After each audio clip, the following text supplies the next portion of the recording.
Good afternoon, students. I'm taking another question. Integration 0 to 1 x upon x cube plus 10 dx with the 9 ordinates.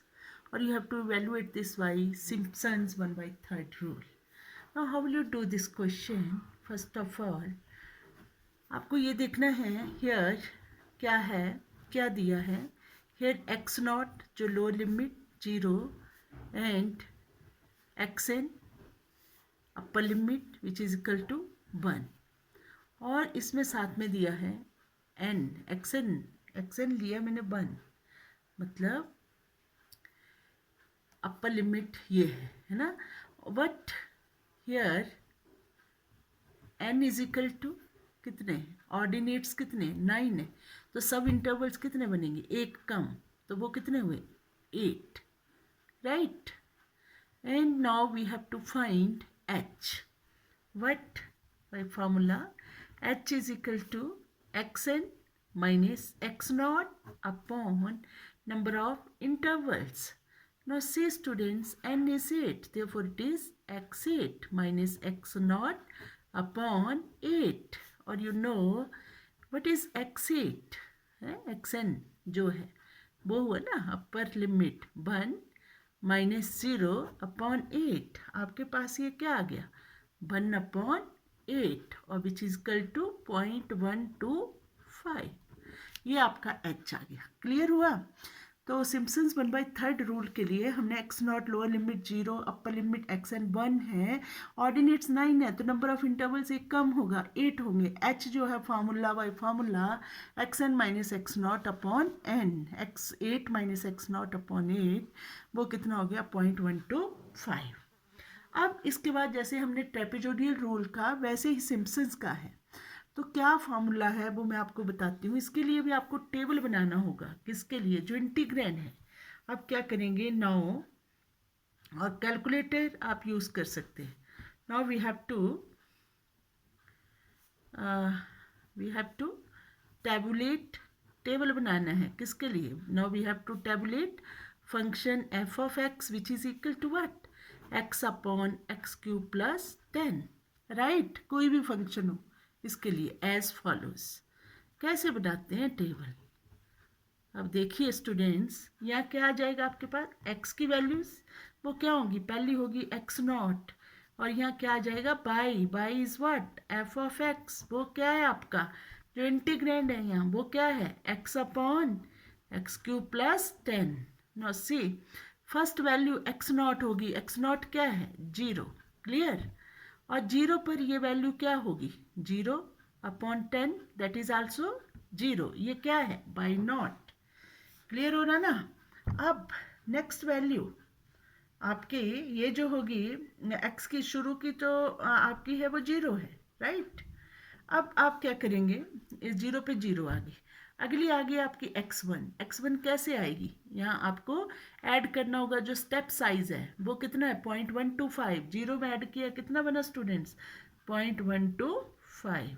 अब 1.125 पे इसकी value find करनी वो कैसे करेंगे मेरे बच्चों कैलकुलेटर उठाना करना अपने आप. यहाँ 0.125 यहाँ एक्स क्यूब 0.125 का क्यूब प्लस 10 करके और इसको फिर इससे डिवाइड करना. ये कैलकुलेशन खुद करनी पड़ेगी मेरे बच्चों. कैलकुलेटर लेके 0.0125 आ गया और ऐसे ही 0.125 में 0.125 फिर जोड़ना स्टेप साइज जोड़ते जाएंगे. कितना आया 0.250 और यहाँ भी 0.250 किया इसका क्यूब किया प्लस 10 डिवाइड किया और ये इसको जब किया आपने तो क्या आ गया स्टूडेंट्स 0.0250 और यहाँ आपका आया 0.25 में 0.125 फिर से जोड़ा तो आपके पास क्या बना. क्लियर हो रहा है ना सारा.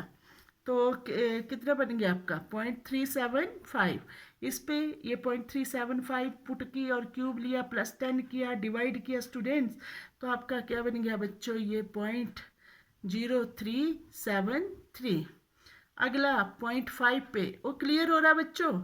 ऐसे ही हमने फिर 0.5 पे किया तो यहाँ 0.5 का क्यूब लिया प्लस 10 लिया कैलकुलेटर उठाना उससे करते जाना 0.0494 आया.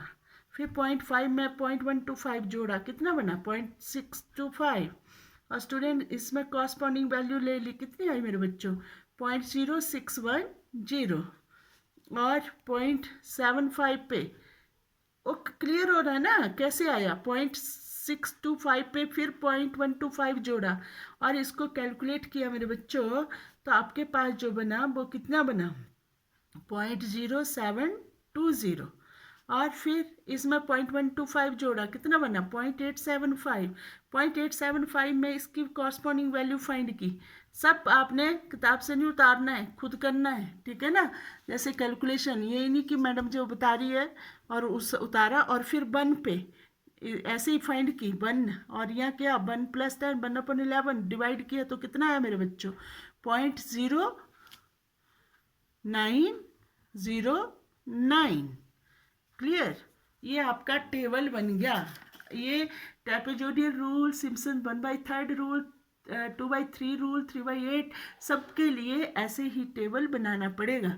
ये सारी वैल्यूज x0 है, ये x1, x2, x3, x4, x5, x6, x7, x8 ऐसे करके, और ये y0, y1, y2 कहाँ तक करते हैं? जहाँ तक अप्पर लिमिट नहीं आ जाए तो वहाँ तक आपने इसको करते रहना।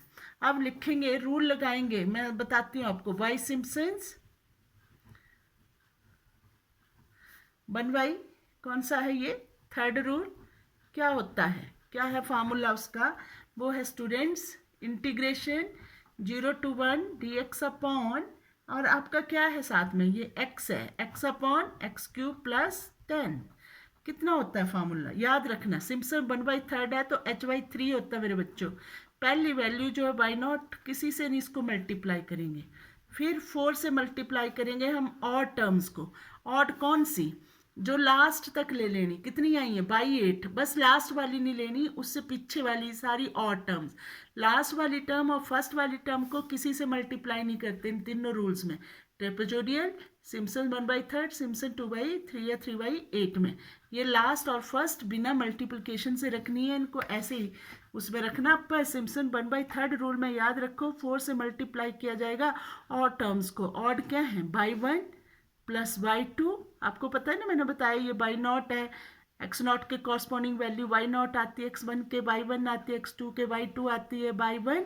और मेरे बच्चों ऑड ही लेनी, y1 क्या आएगा? y3, y5 और क्या आएगा? y7, क्योंकि यहाँ कितनी टर्म्स है? y8 तक की हैं। पर फिर 2 से मल्टीप्लाई किसको होगा? इवन टर्म्स को। इवन कौन सी हैं? y2, फिर y4, फिर y6, लास्ट टर्म तो y8 है, उसको बिना मल्टीप्लिकेशन रखना है, वो आ गई +y8। ना स्टूडेंट्स, इसके बाद आपने वैल्यूज पुट करनी। तो h आपका कितना है? 0.125/3।